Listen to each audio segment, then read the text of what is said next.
So I think we've seen a lot of people in the group post this already, but the Holosun SCS is it's like the perfect size optic for the G26. So I've carried this same G26 since 2015. It's had a bunch of work done to it, obviously, but yep, it is a stock or was a stock Gen 4 G26. Yes, I put a light rail on it, and yes, it does work. Um, but obviously, doesn't look that great. I don't care. This is my carry gun. Put a hole in the slide stop because I've always wanted to do that. Don't ask me why. Done a bunch of frame contouring. It's one thing I really like about Glocks is that you can fit these to your hand. You can see I went pretty aggressive there. You can see some of the metal showing, but I've always had a hot spot right there with my thumb. Yeah, the slide is DLC coated from Battleworks LLC. I am obsessed with DLC. If you don't know, you should know. It's insanely good stuff for steel. Um, the SCS, it is probably the least printing optic you could put on a G26. I hope one day they increase that window size and make a enclosed optic that's in the same kind of height, because you could see like the window could cut off there and you'd still have room for your solar panel. The neat thing about the Holosun SCS, and I really wish that they would publish this a little more, is that the photocells are so good at charging that it does not need a battery. They say this has an internal battery. It does not. It has a capacitor, which is why you don't really see any space for a battery here. This is the same technology that goes into the Texas Instruments calculators. So this has been proven technology for a long time, and leave it up to some Chinese engineer to think, hey, we could do that with LEDs because the LED emitter is tiny. And instead of putting a lot of wattage out to get the brightness, they decided to go with green because green is the most visible color to the human eye. Really neat. And there's no need to extend battery life with a red emitter because this thing is constantly charging.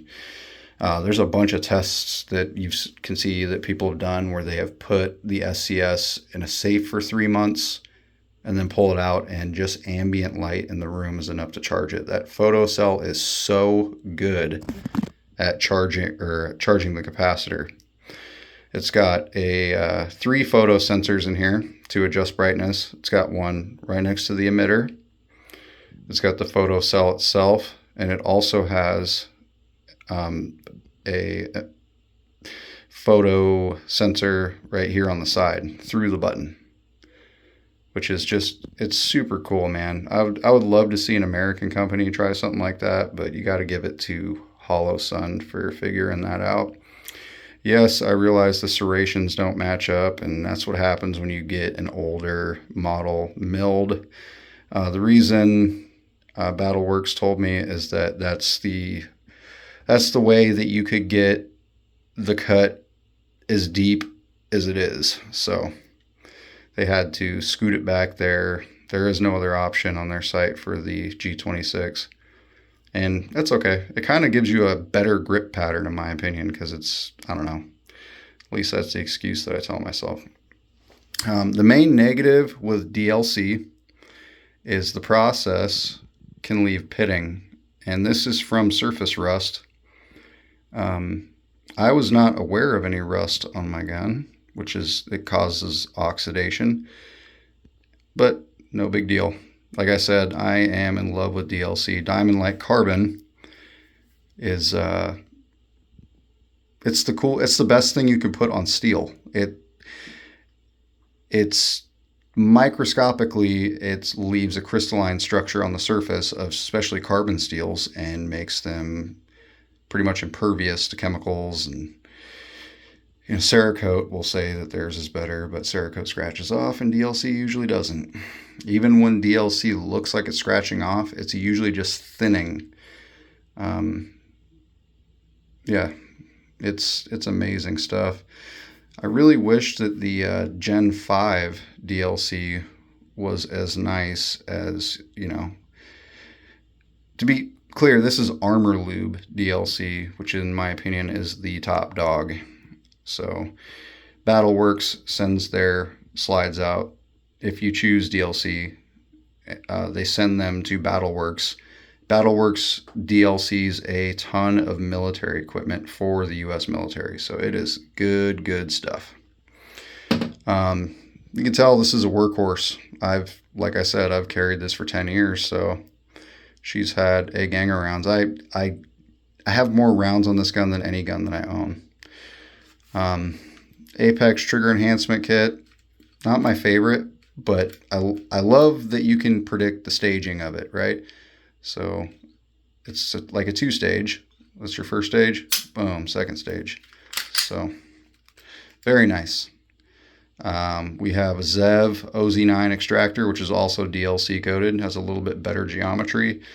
For those guys that get brass on their head or in their face, that fixed it for me. And then a Jaegerworks solid carbon backplate, which is cool because I actually work at a place that does carbon things. And yeah, I really like that.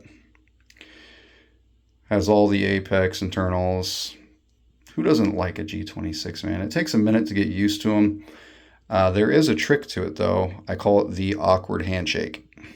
So, for people that have problems with Glocks, usually will heal, right? The awkward handshake is what it sounds like. What you want to do is you want to point your thumb in alignment with your arm. And what that does is it drives you right to your dot. If you don't believe me, try it. Especially with the G26 with the big hump here. This is a game changer when it comes to red dots. Like, you'll find it every time. You just want to get that thumb in alignment with your arm, and you just drive it out. Give it a try. But yep, that's my G26, and that's my 2 cents on the Holosun SCS. And it's titanium. Who doesn't like that? Have a good one, guys.